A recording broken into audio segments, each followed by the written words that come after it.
হরে কৃষ্ণ শুধু ভক্তগণ বৃন্দাবন ব্লগের পক্ষ থেকে সবাইকে শুভেচ্ছা এবং অভিনন্দন। বৃন্দাবন ধাম কি জয়, রাধা রানী কি জয়, শিল প্রভুপাদ কি জয়, গৌর প্রেমানন্দে।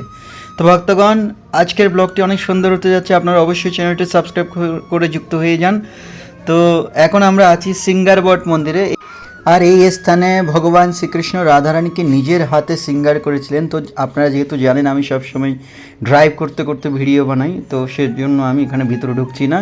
তো ভেতরের অংশটা আমি অন্য এক সময় দেখাবো, আপনারা বাইরে থেকে দর্শন করছেন। তো সেখানে রাধারানী কৃষ্ণ বিরহে ধুলের মধ্যে গড়াগড়ি খেতেন, সেই ধুলিগুলো আপনারা এখন এখানে আসবেন তো দর্শন করতে পারবেন। এবং নিত্যানন্দ প্রভু যখন ব্রজধামে এসেছিলেন বৃন্দাবনে, উনি এই স্থানের মধ্যে বিশ্রাম করেছিলেন। সিঙ্গারবট এই স্থানটির মধ্যে অনেক সুন্দর বর্ণনা আছে এই সম্পর্কে। আমি খুব সংক্ষেপে ভিডিও বানাচ্ছি, সংক্ষেপে বর্ণনা করছি।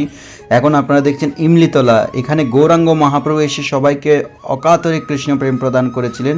পাশেই বয়ে যাচ্ছে যমুনা, খুব সুন্দর মনোরূপ দর্শন।